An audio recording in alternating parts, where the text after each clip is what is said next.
Olá pessoal, tudo bem? Vamos à nossa reflexão de hoje? Então elevemos o nosso pensamento, rogando ao nosso Pai, ao nosso irmão Jesus e à nossa Mãe Maria Santíssima, que envolva a nossa vida, os nossos familiares, com muita proteção, muito amor e muita harmonia, e que assim seja. Bom, pessoal, hoje nós vamos falar de um tema do Evangelho segundo o Espiritismo, o capítulo 6, o Cristo Consolador. Nesse capítulo 6, Kardec conseguiu reunir, é um capítulo bem curtinho, que fala sobre o jugo leve, né, e o Consolador prometido por Jesus. Eu inicio perguntando, porque a gente às vezes, fala que Jesus foi muito importante para todos nós, e aí a gente pergunta quais foram as últimas palavras de Jesus. Você sabe quais foram as últimas palavras de Jesus aqui na Terra? E às vezes a gente pensa que ele disse, que foi quando ele disse: Pai, perdoai-vos, eles não sabem o que dizem, quando ele estava na cruz. Essas não foram as últimas palavras do Cristo, porque depois que ele desencarnou, ele reapareceu, não é? No terceiro dia, conforme a história nos conta, ele ressuscitou no terceiro dia, apareceu para Madalena.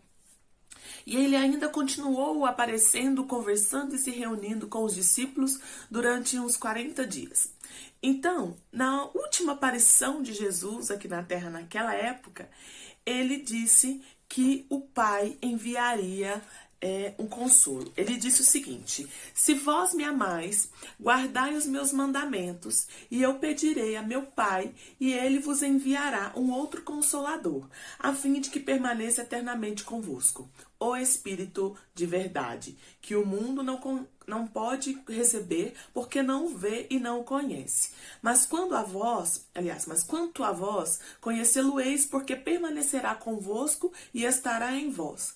Mas o Consolador, que é o Espírito Santo, que meu Pai enviará em meu nome, vos ensinará todas as coisas e vos fará relembrar de tudo aquilo que eu vos tenha dito. Isso está narrado no Evangelho de São João, no capítulo 14, versículos de 15 a 26. Bom, nesse trecho, ele fala para nós que ele vai pedir para Deus, que nos envie um outro Consolador. E nós, na doutrina espírita, acreditamos que o Consolador prometido, enviado por Jesus, é a doutrina espírita. E ele diz que será o Espírito de verdade. O Espírito de verdade é conhecido por nós como o próprio Cristo. Inclusive, há indícios, nós temos aqui no prefácio do Evangelho segundo o Espiritismo, o prefácio do Evangelho, não sei se tem gente que não lê prefácio, mas não sei se vocês já observaram, ele é assinado, não sei se dá para ver, pelo Espírito de verdade. O Espírito de verdade é o próprio Cristo, não é? Então, nós temos aqui, nesse capítulo, essa orientação de Jesus, que ele enviaria o Consolador prometido. Nós, aqui na Terra, estávamos passando por um momento de aprendizado com Cristo e de desconstrução do que a gente havia aprendido lá com os ensinamentos de Moisés.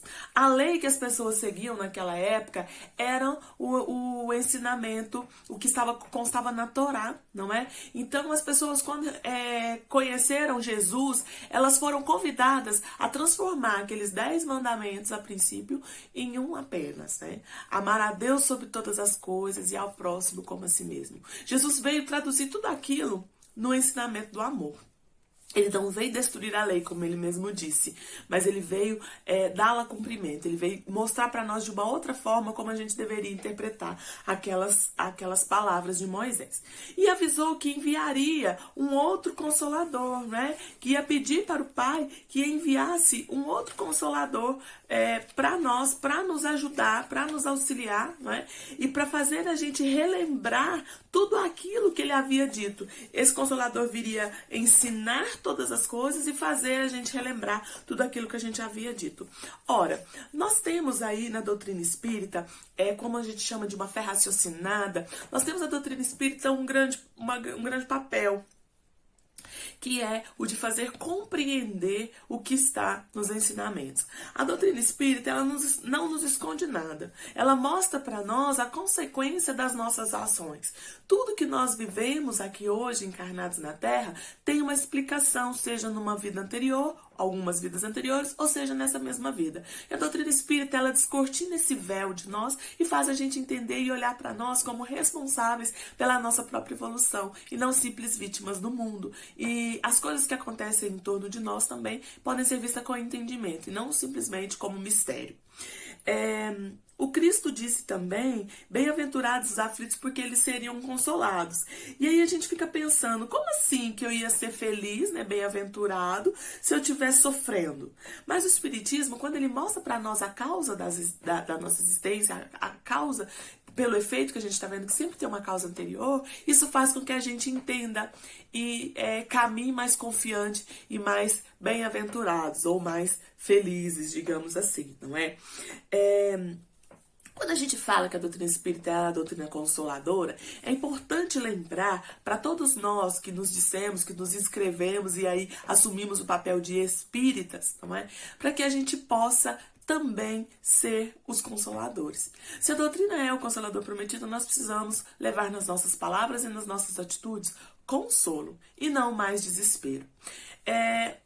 Outro dia eu ouvi uma história, o Haroldo contando uma história, né, de uma cena que ele presenciou em um velório de um pai que havia desencarnado e a filha estava profundamente triste naquele velório e aí se aproximou um espírita, né, dito espírita, e foi conversar com a moça e falou para ela, mas por que você está tão triste? E ela disse, é muito difícil para uma filha enterrar um pai. Aí o homem, o dito espírita, começou um discurso, não é, muito racional, porém muito frio, né? E disse a ela, o que é mais lógico, uma filha enterrar um pai ou um pai enterrar uma filha? E começou a proferir um discurso baseado na doutrina espírita, mas muito frio para aquela circunstância. E o Haroldo conta que ele observando aquilo, ele se afastou e percebeu que a moça em alguns segundos se desligou, ela estava ali de corpo presente, mas ela estava com a mente em outro lugar. Isso faz a gente refletir qual que é o nosso papel como espírita. Não é? Às vezes a gente tem a razão, a gente sabe, é mais fácil fulano cumprir a missão dele, mas tenhamos sentimentos, tenhamos compaixão, saibamos colocar as palavras e às vezes é necessário que elas não cheguem, não é? É importante a gente observar que para evangelizar não é necessário às vezes estar falando. Então, que a gente possa refletir sobre isso, sobre o nosso papel como consoladores da doutrina espírita, que a gente possa levar adiante essa promessa de Jesus e sermos representantes dele. E aqui no último parágrafo do capítulo, ele diz que o Espiritismo realiza o que Jesus disse sobre o Consolador prometido. Ele traz o conhecimento das coisas que faz um homem saber de onde vem, para onde vai e o porquê está na terra. E o chamamento aos verdadeiros princípios da lei de Deus e a consolação pela fé e pela esperança. Então que sejamos consoladores de nós mesmos, consoladores daqueles que estão próximos a nós, levando sempre a importância da fé e da esperança no futuro melhor. Que Jesus nos abençoe, fiquem todos com Deus. E aproveito para dizer que fiquem todos à vontade para compartilhar este e os outros vídeos e também o nosso canal do YouTube, Espiritismo no Cotidiano.